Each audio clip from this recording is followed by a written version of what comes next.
Eclesiastes 3, para tudo há uma ocasião certa. Quem concorda com isso? Diga amém. Para tudo há uma ocasião certa, para tudo há uma ocasião certa. Há um tempo certo para cada propósito debaixo do céu. Há um tempo certo para cada propósito. Não tem como viver sem propósito, irmãos.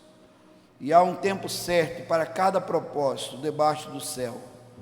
Tempo de nascer e tempo de morrer. Tempo de plantar e tempo de arrancar o que se plantou. Tempo de matar e tempo de curar. Tempo de derrubar e tempo de construir.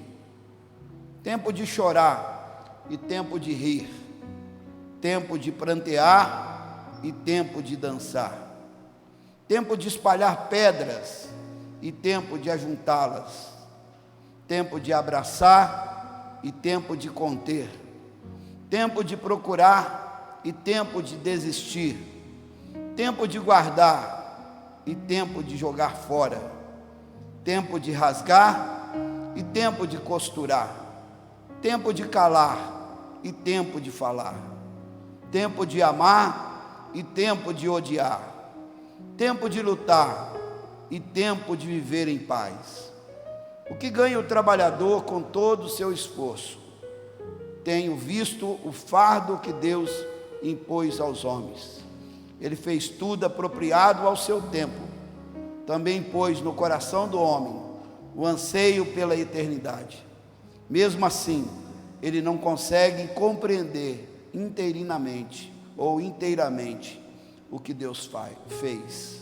Pai, dai-nos a tua palavra nessa noite e nos ajude, Senhor, a discernir o tempo, a olhar para ele e fazermos dele um fator favorável a cada um de nós, ó Pai. Nós oramos e pedimos que a tua graça seja sobre a minha vida, mas também sobre a vida de cada um dos ouvintes e recebedores da tua palavra nessa noite. Em nome de Jesus, amém, amém. Eu não sei se você já parou para contar, mas há 28 tempos expressos nesse texto que nós lemos. 28 tempos diferentes um do outro. Se você aplicar isso em sua vida, alguns deles são tempos passageiros. Outros são tempos que vêm e permanecem de tal maneira que nós somos inquietados. Mas desses 28 tempos que nós encontramos aqui, nenhum momento você vai encontrar que é tempo de desistir. Não tem aí, é tempo de continuar, de iniciar e tempo de desistir. Isso dá a entender que desistir não está nos planos de Deus. Isso dá a entender que esse tempo onde nós somos até tentados em desistir, ele não é considerado por Deus, ele não é levado em conta por Deus. E quando nós olhamos para esse texto e vemos que há tempo para tantas coisas que nós nem imaginamos viver, mas exclui por completo o tempo da desistência, logo chegamos à conclusão que por mais difícil que seja a situação, o momento ou a época que nós estamos vivendo, desistir não pode estar incluído em nossos planos, não pode fazer parte do nosso planejamento. Por isso, você pode desistir jamais. Amém, irmãos? Mesmo nos tempos mais difíceis, desistir jamais. Não deve passar no nosso coração como não passa no coração de Deus desistir. Você pode ler a Bíblia de Gênesis a Apocalipse e você não vai encontrar um momento que Deus tenha desistido de algo que Ele tenha iniciado. A Bíblia vai até dizer que Deus se arrependeu de ter criado o homem. É um pensamento humano atribuído a Deus, uma antropopatia, chamado na teologia, quando Deus usa de um vocábulo comum aos seres humanos para se fazer entender, porque Deus é onisciente, Ele não se arrepende. A própria palavra diz que Ele não é homem nem para mentir, nem para se arrepender. E quando a Bíblia diz que ele se arrependeu lá em Gênesis capítulo 6, de ter criado o homem, não quer dizer que ele está desistindo do homem, porque logo em seguida você vai ver ele separando uma família, e dessa família recomeçando com a humanidade. Depois em Gênesis 11 de novo, depois em Gênesis 12 com Abraão de novo. E quando você olha as dispensações, em todas elas você vai ver um sinal de recomeço de Deus, porque Deus não desiste. Deus não tem no seu vocábulo essa palavra de desistência, e ela não deve estar presente no nosso dia a dia. Nós temos vivido dias difíceis, e há mais de um ano nós estamos nessa pandemia. Hoje a alegria de ver através das redes sociais da Prefeitura de Petrópolis o número de 37% apenas dos leitos clínicos ocupados. É muito, mas para nós que vivemos há um tempo atrás o ápice desses números, que esses indicadores foram lá em cima, e que muitos foram até unidades de saúde e tiveram que voltar para casa, porque não havia um leito para que eles pudessem ser tratados. Então hoje, de cada 10 leitos, saber que tem quase 7 disponíveis, já é uma boa notícia para nós, amém, irmãos? Você pode dizer glória a Deus por isso, mas os números ainda na UTI ainda são altos, é mais difícil desocupar os leitos. A UTI é onde as pessoas passam um tempo maior na UTI, e os números ainda estão lá em 70% de ocupação. Mas por mais que os indicadores tenham ido lá em cima, e as notícias não fossem nada favoráveis, por mais que nós estejamos sendo ameaçados com o que está acontecendo na Índia, e por mais que nós sejamos, irmãos, levados a números que fazem com que nós sejamos tentados a desacreditar, desistir, e nessa desistência parar de crer e perder a fé, nós precisamos continuar, porque em tempo de crise tem 3 decisões que nós tomamos que mudam a nossa vida, que faz com que não apenas nós atravessemos o tempo de crise em sucesso, em fé, em confiança, em conquistas, mas também garante a nós um futuro promissor, abençoado, próspero pelo nosso Deus. Por isso eu sou enfático em dizer que há um tempo para todas as coisas, e todos nós sabemos, porque a Bíblia é clara. O difícil é discernir o tempo, porque muitas das vezes é tempo de plantar e nós estamos querendo colher, e às vezes é tempo de colher e nós estamos esperando, porque pensamos que ainda faltam 4 meses para a colheita. E Jesus disse aos seus discípulos ali na cidade de Sicá: vocês estão dizendo que ainda faltam 4 meses para a colheita, e eu digo a vocês, os campos já estão brancos, essa é a hora da colheita, os frutos já estão maduros. O desafio para nós não é saber que há um tempo para todas as coisas, o difícil é discernir esse tempo e planejarmos a nossa vida para lidar em tempos de crises, em tempos difíceis, em tempos de conquistas. Você sabe como José chegou ao Egito como governador e o segundo homem com mais autoridade dentro daquele império. Ele estava ainda na prisão e ele teve uma visão: 7 vacas gordas e 7 vacas magras. Ele teve uma visão: 7 espigas, elas estavam cheias e outras vazias.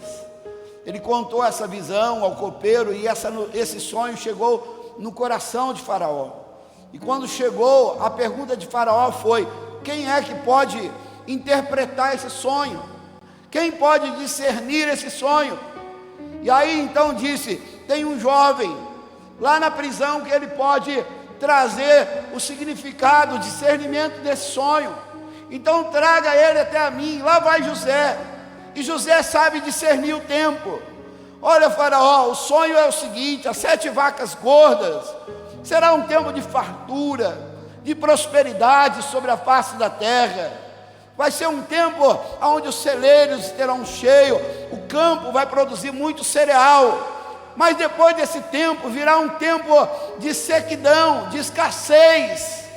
E aí José, quando conta toda a história e discerne o tempo, a Bíblia diz que Faraó vira para ele e diz assim: quem é que pode governar esses tempos difíceis? Quem é que pode ter sabedoria o suficiente para administrar o tempo bom e o tempo ruim? Eu estou parafraseando. E aí então traz José e coloca nesse posto, para que ele possa exercer exatamente esse papel, de saber se situar dentro do tempo determinado a ser vivido, seja ele um tempo de abundância e seja ele um tempo de escassez. Quando Paulo escreve, posso todas as coisas naquele que me fortalece, ele está dizendo, eu aprendi a lidar com o tempo, eu sei lidar com o tempo da fartura, quando eu tenho muita coisa, mas eu sei também lidar com o tempo de escassez, quando eu tenho pouca coisa. Nos situar dentro dos tempos, irmãos, fará toda a diferença para que nós possamos romper e ainda ter uma vida vitoriosa em Cristo Jesus, o nosso Senhor. E a resposta está na palavra, a resposta está em Deus, a resposta está na direção do Espírito Santo de Deus para nós. Guarde isso no seu coração. Tempo de crise é tempo de mudanças, irmãos.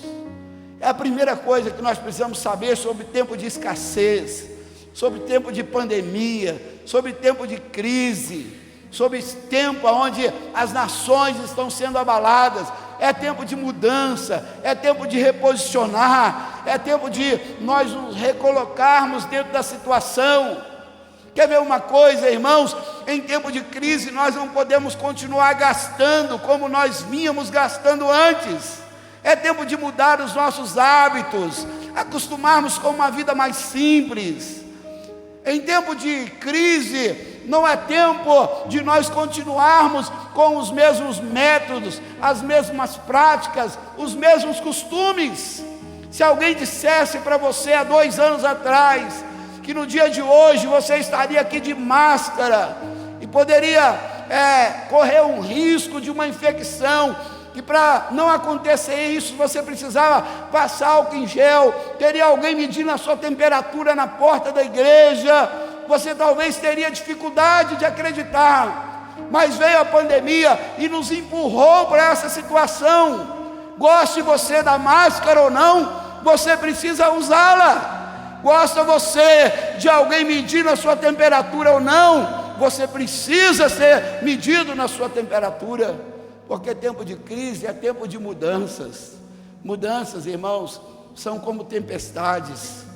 Às vezes elas vêm e nos pega preparado para enfrentá-las, com um navio totalmente reforçado, com bote salva-vida, com estrutura funcional e pessoal para enfrentar uma tempestade. Mas às vezes ela vem e ela vem inesperadamente, pega de surpresa as pessoas. Não é? Por mais que nós tenhamos todo o avanço da tecnologia, em alguns dias o serviço de meteorologia falha e o sol não nasce, o frio vem, ou o frio passa e o sol brilha sobre a face da terra. Porque mudanças, querido, elas são inevitáveis, e nós seres humanos, nós queremos que as coisas mudem, mas nós temos dificuldade de mudar. E quando vem as mudanças, nós somos resistentes, nós resistimos essas mudanças, mas quando elas são impostas, como nós vimos, às vezes dá até confusão, briga, cadeia, desrespeito, não é verdade? Como os vimos nos noticiários. Hoje eu vi um pedacinho só da entrevista com o ex-ministro da Saúde e um senador, irmãos. Que ambiente de desrespeito aquele ambiente, não é verdade? Que ambiente de desrespeito, irmãos. Fico imaginando como que passa na cabeça de alguém se posicionar como se fosse um Deus, um rei, para humilhar e pisar nos outros do jeito que eles fazem, independente do que sejam. Não é verdade, irmãos? Chega a provocar. Quando eu olho para essa situação, parece que eles estão brincando de deuses. Podem falar o que quer, dar a sentença que querem, podem julgar do jeito que eles querem, quebrar todos os princípios, ignorar todas as leis. Eles se sentam no trono vestem a sua toga e se posicionam como rei. Mas as mudanças, elas quando vêm, elas são inevitáveis. E hoje, no pouco que eu estava assistindo, o ministro estava justificando que ele chegou no shopping, e quando ele foi descer do carro, a máscara arrebentou esse elásticozinho, e ele pisou na máscara que ele estava usando. Ele estava levando sua filha no shopping, e aí então ele pisou, ela ficou amassada e suja. Ele chegou para a recepcionista do shopping, que estava medindo a temperatura, e falou: minha máscara, eu perdi ela, tem um lugar que eu possa comprar uma máscara? Se é verdade ou não, eu não sei. E aí a recepcionista falou: tem aquela farmácia ali. E ele disse que no que ele andou 8 metros, alguém fotografou ele. É bem possível, porque uma pessoa pública, não é verdade? Um monte de lente, aonde você vai tem lente, tem alguém te filmando, tem câmeras, pegando as nossas imagens. E ele disse que pegaram justamente ele nesse trajeto de 8 metros da recepção até a farmácia, quando ele comprou a máscara, e publicaram que ele é contra a máscara, que ele não usa contra as máscaras. Mas quanta confusão nós vimos nesse ambiente. Deixa eu te dizer, irmãos, quando nós estamos em tempo de crise, se nós não tínhamos o hábito de orar, agora nós precisamos mudar, e nós precisamos criar o hábito de orar, amém, irmãos? Em tempo de crise, se nós não tínhamos o hábito de ler a Bíblia, pelo menos em 20 minutos, meia hora por dia, agora nós precisamos passar a ler a Bíblia, querido. Em tempo de crise, se nós não tínhamos um tempo de qualidade com Deus, e uma vida devocional para alimentar o nosso espírito, agora é hora de nós alimentarmos o nosso espírito. Se nós não líamos um livro que nos ajudasse em alguma área da nossa vida, agora está na hora de lermos um livro. Em tempo de crise, Deus está dizendo: eu estou dando tempo para que você mude o seu posicionamento, o seu comportamento, a sua atitude, a sua fala, o seu dia a dia, porque eu estou dando um tempo para que você possa aprimorar o seu estilo de vida e você reposicione a maneira que você está vivendo. Mas às vezes nós temos tanta dificuldade em aprender, e Deus está nos direcionando e nós somos resistentes. A Bíblia diz que quando Abraão e Ló se viram diante do dilema dos seus pastores que estavam em contenda, eles entraram num acordo, um foi para a direita, outro foi para a esquerda. Ló, o sobrinho, escolheu o melhor lugar, as campinas do Jordão, e a Bíblia diz que, capítulo 13 de Gênesis, Abraão ficou ali, e Deus apareceu a ele e disse: ei Abraão, levante os teus olhos, Abraão, e olhe na sua frente, olhe para trás, olhe para a direita, para a esquerda. Ei Abraão, levante, Abraão, e caminhe sobre a terra. Veja, irmãos, desde que eles saíram de Ur dos Caldeus, Abraão e Ló, seu sobrinho, estão andando juntos. Eles têm uma história juntos, eles constroem coisas juntos. Mas agora chegou uma hora de mudança, eles têm que separar. Eu acredito que essa separação foi tão pesada para Abraão, que o próprio Deus teve que aparecer a ele e dizer: ei Abraão, levante os seus olhos, não baixe a sua cabeça, olhe para frente, para trás, para um lado, para o outro lado. Faz mais do que olhar, Abraão, levante, ande sobre essa terra, ande no seu comprimento, na sua largura, porque a terra que você caminhar sobre ela, eu darei como herança a você e a sua descendência. Em tempo de mudanças, Deus aparece e Ele dá a direção para nós, Ele nos aponta o caminho para onde nós devemos ir. Mas se nós estamos presos ao passado, se nós agarramos as colunas, irmãos, do saudosismo, se nós queremos viver preso em algo que já passou, enquanto Deus está dizendo: levante a sua cabeça, abra os seus olhos, olhe não só para trás, olhe para frente, para um lado, para o outro lado, faz mais do que olhar, levante e caminhe agora sobre essa terra, porque a terra que você caminhar, não é a que você caminhou não, Abraão, a terra que você caminhar sobre ela, é a terra que eu vou te dar por herança. E se nós ousamos seguir a direção que Deus dá para a nossa vida, irmãos, Deus muda o nosso futuro e transforma, irmãos, a nossa vida. A Bíblia diz que quando Abraão terminou de ouvir Deus, ele levantou, pegou a sua mochila, digo eu agora, né? Porque a Bíblia diz que ele desarmou a sua tenda e ele mudou para os carvalhais de mãe. Quando Deus mandar você mudar, mude, amém, irmãos? Mude o seu temperamento, mude a sua maneira de falar, mude a sua postura diante da crise. Quando começou tudo isso, irmãos, eu fui ouvir o que os grandes líderes que estavam ligados no movimento dos céus na terra estavam dizendo, e eu quis escutá-los, eu quis ouvir o que eles estavam ouvindo, e no meio de tudo isso, apareceu o pastor Josué Campanhã e disse: essa crise que está vindo aí, não é para ser administrada, é para ser governada. Há uma diferença, quando você administra, você só faz manutenção, mas quando você governa, é porque você está dirigindo, amém, irmãos? Se até então nós estávamos administrando a nossa vida, Deus está dizendo, como o pastor Arnaldo pregou aqui na terça-feira: assuma o governo da sua vida, remova as pedras que estão no seu caminho, pegue a sua mochila e siga em frente, porque eu tenho coisas maiores ainda para a sua vida. Quando Deus nos manda mudar, o melhor que nós temos a fazer é mudar. Ah, mas eu não gosto de mudança. Ninguém gosta de mudança, irmãos. Tem alguma mulher que gosta de mudar aqui, irmãos? Mudar de uma casa para outra, de um apartamento para outra. Esses dias eu encontrei com uma pessoa que disse que já mudou 29 vezes. Misericórdia, amém, irmãos? Eu devo estar por aí também, umas 20 vezes a gente deve ter mudado já, não, gente? Umas 20 vezes eu acho que a gente já mudou. Um ano depois você está pendurando cortina ainda, batendo prego na parede, né, escorando uma cama com tijolo. Um mês depois você está fazendo ainda as arrumações, apertando o botão do armário que afrouxa. Ninguém gosta de mudanças, mas mudanças são inevitáveis para aqueles que querem crescer, melhorar, progredir na vida, amém, querido? Quando Deus falar mude, é hora de mudar. Segunda coisa que a crise nos ensina, irmãos: crise é tempo de semear. Às vezes nós pensamos que crise é hora de parar, porque não está havendo uma colheita, porque não está havendo um tempo de prosperidade, de crescimento, e aí nós achamos que é hora de fechar as portas, é hora de fechar o nosso celeiro, é hora de guardar a semente para o futuro. Às vezes na crise nós pensamos que não é hora de semear, porque nós ficamos pensando no dia de amanhã, que a gente tem que ter recurso, e é melhor ter o celeiro cheio. Mas semente no celeiro não se multiplica, irmãos.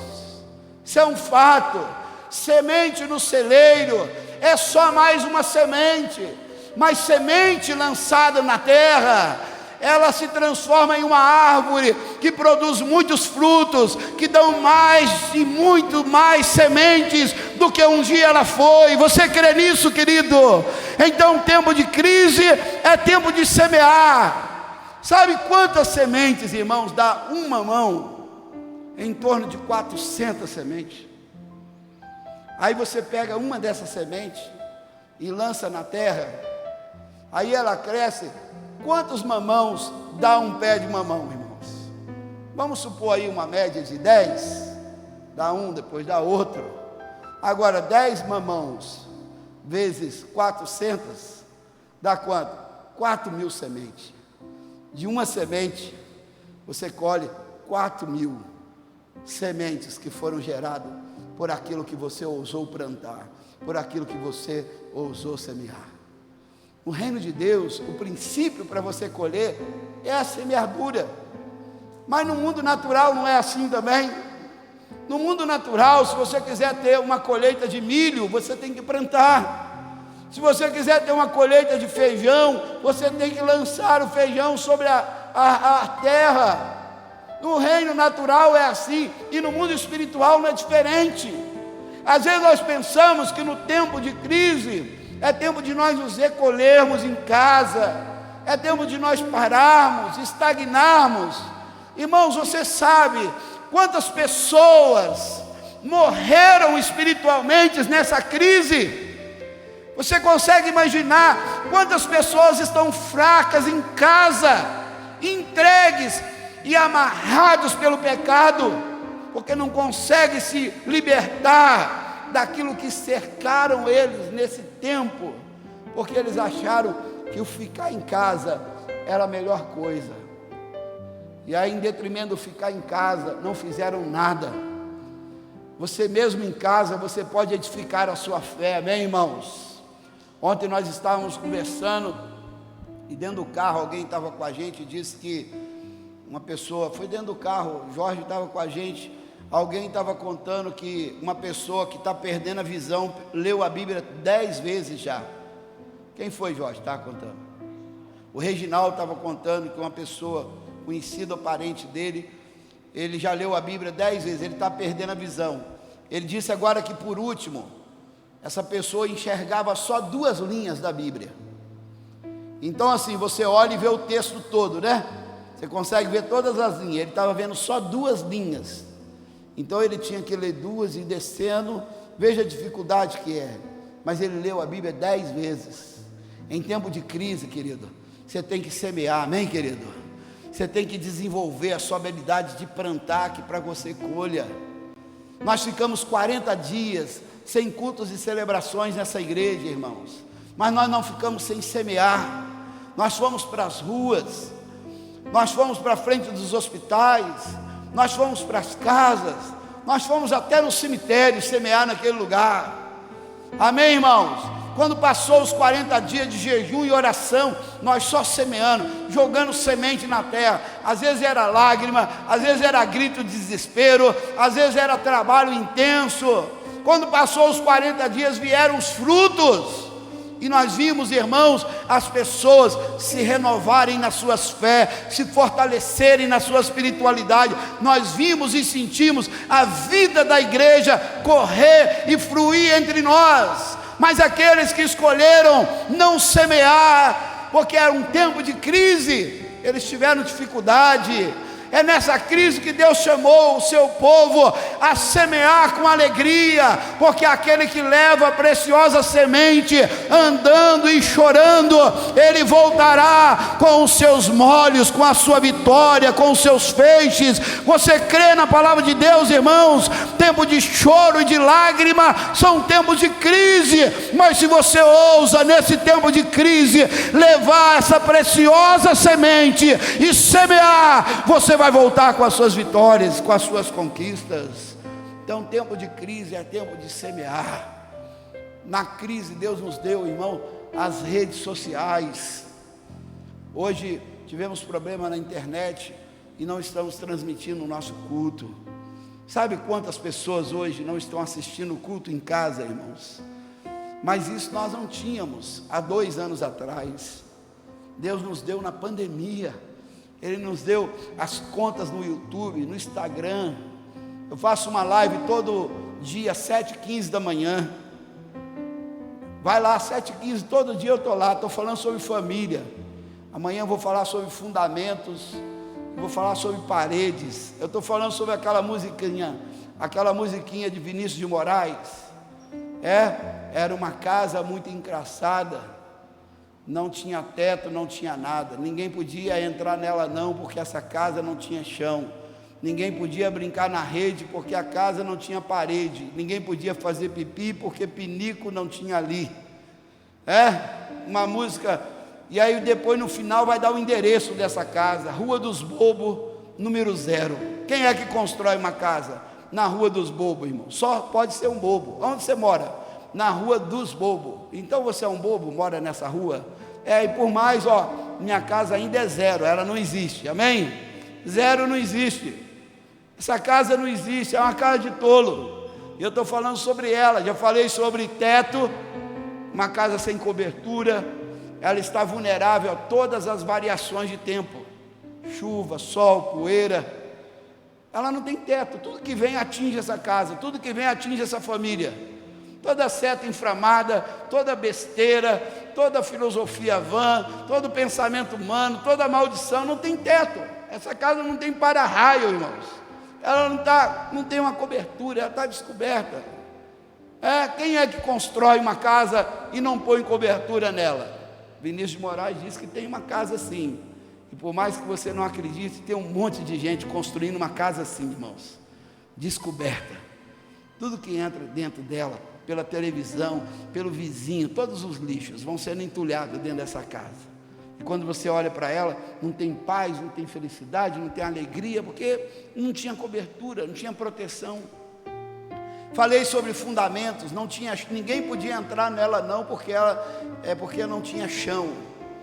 Não tem fundamento, não tem base. Uma casa que não tem base, a chuva, o vento, a tempestade vem, dá contra ela e ela cai. E amanhã eu vou falar sobre parede. O que significa paredes numa casa, irmãos? Então, a cobertura, o teto é a cobertura, o chão é o fundamento, e as paredes? Paredes são fatores limitadores dentro da nossa casa. Ela nos dá ambientes de privacidade, não é verdade? Você consegue imaginar numa casa, quando você é um casal, porque existe esse conceito de loft hoje, né? A palavra é até bonita, né? Já ouviu loft, né? Dá até um nozinho na língua, né, Silvia? Minha arquiteta está ali, ó. Que é o conceito de um espaço tudo aberto. Nós fizemos uma pousada lá nós fizemos uma suíte master lá na pousada. Ela tem 100 metros quadrados a suíte. E aí o banheiro tem 2 chuveiros. Só não botei 2 vasos, que eu achei que ia ser demais, né? Mas 2 chuveiros, então ele abre, e o espaço é todo aberto, e o banheiro é todo de vidro. Mas eu falei, não dá para ser vidro transparente, vai ter que ser um vidro leitoso, né? Pelo menos uma privacidadezinha tem que ter, não é verdade? Um vidrozinho leitoso, pelo menos uma faixinha em cima, igual aquelas que aparecem na televisão, assim, em cima dos seios da mulher, né? Pelo menos uma faixinha em cima, outra embaixo, assim, só para dar uma privacidade, né? E o pinico? Amanhã eu vou falar também. A nossa geração talvez nem sabe o que é isso, né? Ninguém podia fazer xixi porque pinico não tinha ali. Pinico é onde você fazia as suas necessidades, irmãos. Esses dias eu estava ouvindo o pastor Ricardo, esqueci o sobrenome dele agora. Ele disse que um dia ele tinha uns 5 anos de idade, ele fugiu de casa, e ele tinha mania de pegar o pinico e botar na cabeça. Criança no passado, tem alguém lá da minha geração, às vezes ficava brincando, fazia um chapéu, botava ali, né? Aí ele brincando, fugiu de casa, ninguém viu, e aí ele andando na calçada, ele parou em frente a um condomínio, Ricardo Agreste, e ele disse que deu vontade de fazer a necessidade dele ali, no meio da rua, na frente daquele condomínio, tirou o chapéu, o pinico, sentou ali, e aí foram lá e chamaram, o Ricardo está lá na frente do condomínio tal, sentado no pinico, no meio de todo mundo, fazendo as suas necessidades. Toda casa tem que ter um lugar onde você supre as suas necessidades, né? E aí eu falo um pouquinho da pirâmide de Oslo, que é uma pirâmide das necessidades. Quando todo dia 7h15 eu estou lá, a pandemia, irmãos, nos deu essas ferramentas, e nós falamos, e eu tenho pessoas que me ouvem em Kosovo, em Piraúba, irmão, tem quase que uma igreja em Piraúba, alguns carvalhais que estão lá em Piraúba, pessoas me ouvem em Duque de Caxias, Marataízes, tem uma irmã lá que não perde a live, lá de Marataízes, estava falando sobre a casa construída sobre areia, e ela falou, pastor, aqui em Marataízes é um problema sério para construir casa, porque o chão é muito arenoso, e tem difícil encontrar base firme para construir casa. Mas a pandemia, ela nos deu os recursos para aqueles que ousaram semear, para aqueles que entenderam que não é tempo de ficar parado, é tempo de trabalho, é tempo de lançar as mãos. Querido, se por um lado Deus permitiu que as portas do templo fossem fechadas, por outro lado Deus nos abriu as portas das casas, amém, irmãos? Nos deu as ruas, nos levou a entrar em lugares que nós não entrávamos antes. Tempo de crise é tempo de semear, e por último, tempo de crise é tempo de perseverar. Sabe quem vai vencer essa pandemia, irmãos?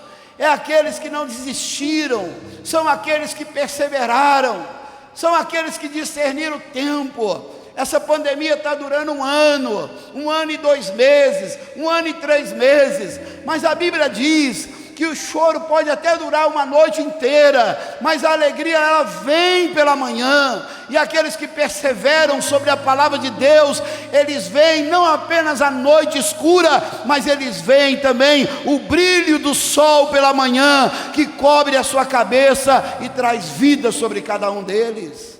Tempo de crise não é hora de nós desistirmos, é hora de nós perseverarmos.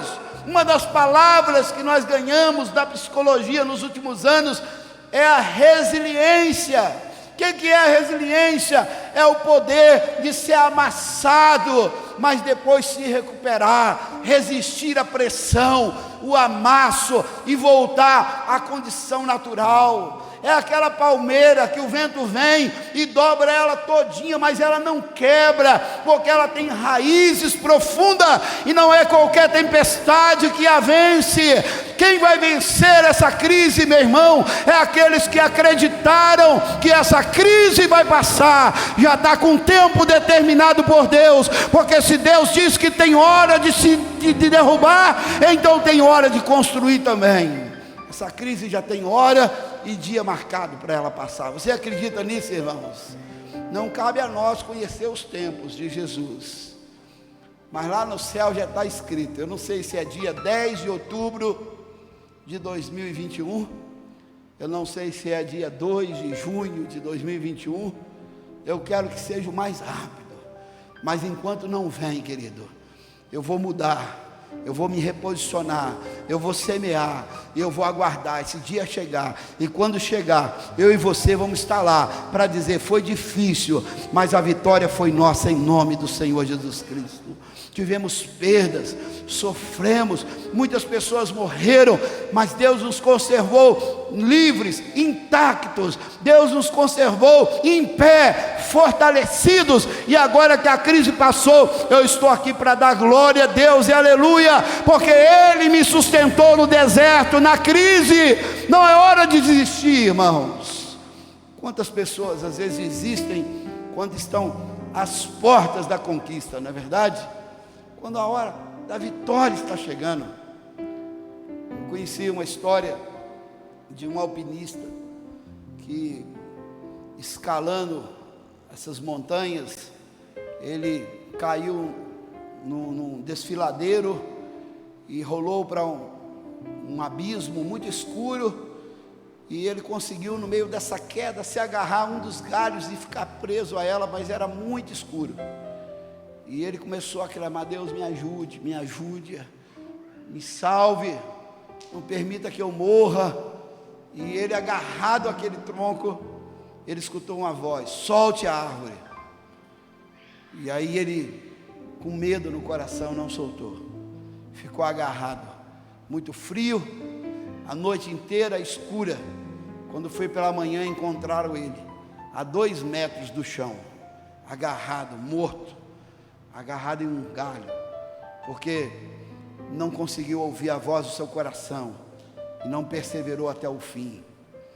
Tem uma história de um homem que no deserto encontrou uma fonte, só que para ele tirar água dessa fonte tinha daquelas bombas antigas que você tinha que tocar a manivela para sair água do poço. E ele então, muito sedento, quando viu aquela manivela, deduziu: é um poço de água, e correu e tocou a manivela, e não saiu, até que ele se cansou, caiu ali. Quando ele caiu do lado, ele viu uma garrafa cheia de água do lado daquela fonte, e ele pegou a garrafa, e quando ele foi beber a água para matar a sede, ele observou que tinha um rótulo nela, que dizia: não beba, despeje toda a água na fonte e toque a manivela. E ele ficou com medo de despejar toda a água naquela fonte, e então tocar a manivela, não acontecer nada, e ele morrer de sede. Ele ficou ali: bebo ou jogo a água na fonte, sabendo que a água não era o suficiente para ele sair daquele deserto. Uma garrafa, 1 litro só de água, não era o suficiente para ele atravessar todo aquele deserto. E ele ficou ali, e ele decidiu jogar a água dentro da bomba, do poço. E ele tocou a manivela 1 vez, 2 vezes, 3 vezes, 4, 5, 6, 7, e de repente jorrou um facho de água. Ele bebeu, ele se banhou, ele se lavou, encheu a garrafa de novo e escreveu embaixo do rótulo: acredite, confie. Eu estou aqui nessa noite para dizer: persevere, irmãos, e confie que o Senhor Deus vai te levar à sua vitória, à sua conquista. Pode acreditar, Ele nunca abandonou os seus, Ele não vai nos abandonar. Pode um filho esquecer, pode uma mãe esquecer do fruto do seu ventre, de um seu filho. Isaías vai perguntar, e eu diria até pode, não é verdade, irmãos? Quantas mães esquecem dos filhos? Nós conhecemos histórias assim. Mas Deus diz: eu não posso esquecer de vocês, porque eu tenho o nome de vocês cravado na palma das minhas mãos. Ainda que nós sejamos esquecidos, nós precisamos perseverar, porque Deus jamais esquecerá de nós. Ele continuará essa jornada conosco até o fim. Eu gosto de uma canção, Estou Contigo, Meu Filho, uma música muito antiga, de Shirley Carvalhais. E essa canção me fala muito, porque nos momentos difíceis, nós precisamos lembrar que nós não estamos sozinhos, Deus está conosco. Feche os seus olhos nessa noite.